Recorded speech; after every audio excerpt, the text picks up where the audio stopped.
Most of us have heard about miracles in the USA. For children born in India, getting to this country has traditionally been the epitome of success. To further encourage us, our teachers constantly say that it is a meritorious country. For those of us who feel extremely disappointed about caste politics, the message is that the country of George Washington doesn't discriminate on caste lines.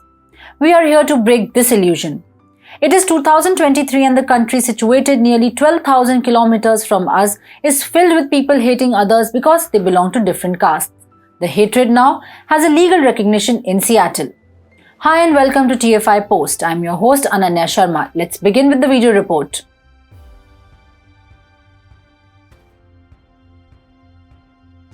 News in the public domain tells us that Seattle has become the first American city to ban caste-based discrimination.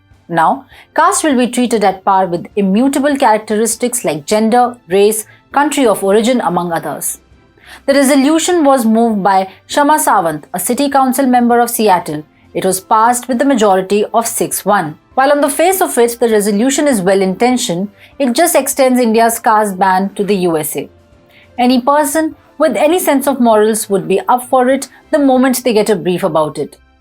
We want ban on caste discrimination. Yeah, everybody is against it. You don't get any earned moral points for it.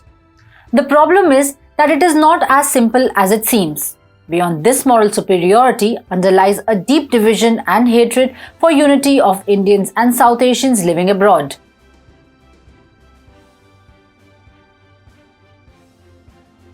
It has been acknowledged by locals aware of the matter. Neeraj Antani, the first Hindu and Indian American state senator in Ohio's history, has condemned the ordinance. He said that caste discrimination is simply a thing of the past. Quote, "As the first Hindu and Indian state senator in Ohio history and the youngest Hindu and Indian elected official in the nation, I am strongly condemning the anti-Hindu ordinance passed by the Seattle Council last night. This ordinance is Hindu-phobic and is a travesty for all Hindus." Unquote. Neeraj added that the council's decision will be used for systematic discrimination against Hindus. He advised the city to devise a policy to protect Hindus from discrimination.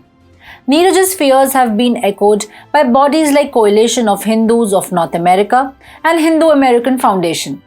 Suhag Shukla, co-founder and executive director of Hindu American Foundation, said the city of Seattle has voted to treat South Asians and Southeast Asians and Africans in a manner that no other ethnic or racial community is treated under the guise of non-discrimination.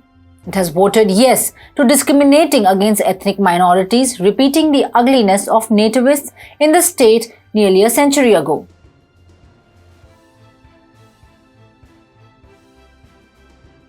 Their fears emanate from the fact that it gives excessive power in the hands of the American state for guarding traditionally peaceful communities. Initially, the resolution presented by Kshama sought to protect only Hindus.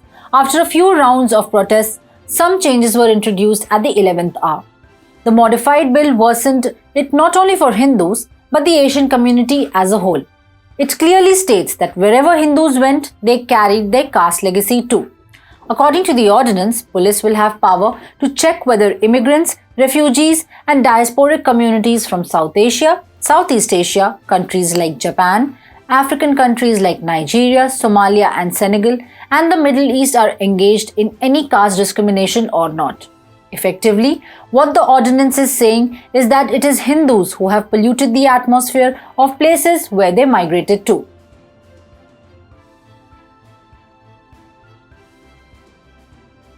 There could be no bigger bigotry and hate than that.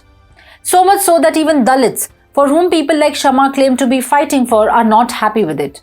Madhu T. from Ambedkar Phule Network of American Dalits and Bahujans termed Kshama as controversial and ordinance as ill-intentioned.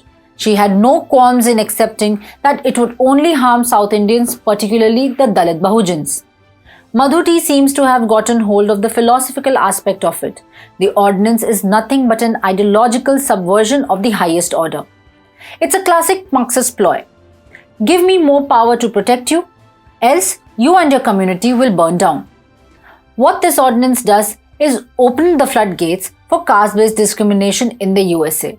This kind of discrimination has not existed in the American continent in the past. It is for this very reason that people who faced traditional caste barriers in India migrated to the USA and made fortunes. Looking at it from the ugly side, Indian Americans have found anti-Indian racism more tolerable than alleged caste discrimination in India.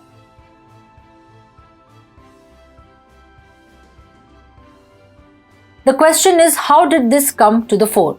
The thing is that America is in the middle of a cultural war.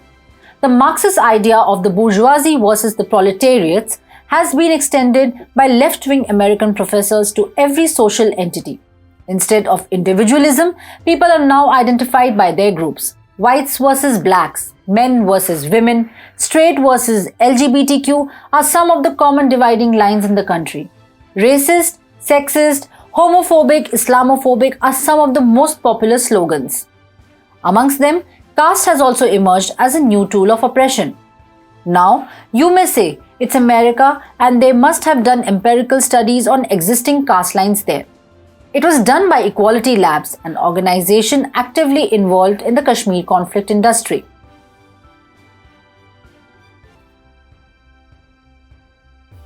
The organization conducted a survey claiming that caste-based discrimination exists in American schools, colleges, universities, workplaces, and religious institutions. The Seattle City Council has used this survey as evidence of caste-based discrimination. The problem is that it has been thoroughly discredited by a 2022 report by the Carnegie Endowment for International Peace, Johns Hopkins, and the University of Pennsylvania.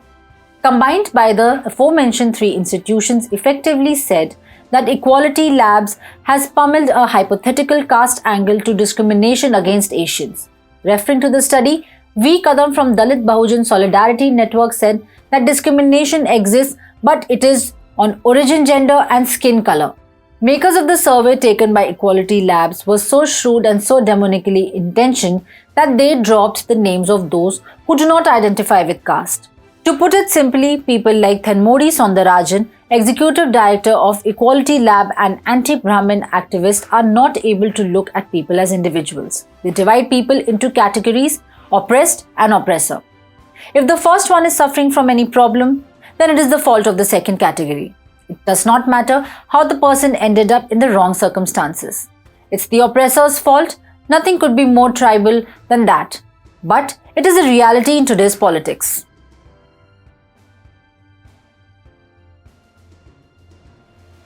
Kshama, the woman who took the responsibility to get this resolution passed, is no different. She was born and brought up in a Brahmin family. It may sound confusing as to being born in a Brahmin family should absolve someone of discrimination, which Marxists and Ambedkarites, a subsect of Marxists, claim. But such is the philosophical sleight of the hand that she is fighting against caste discrimination. The official excuse will, of course, be observation of discrimination around her environment. By profession, she is an economist and has joined Socialist Alternative and a devoted Marxist. Its website describes the organization as a Marxist organization that fights for every reform possible but recognizes that capitalism by its very nature must produce inequality, racism and sexism. Kshama was an active participant in Occupy Wall Street movement, again a movement for Marxist utopia.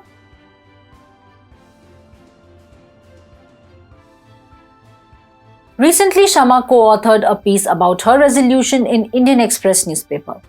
Every word of the write-up is laid with tribal instincts of looking things in binary. There is no scope of nuanced and rational thinking.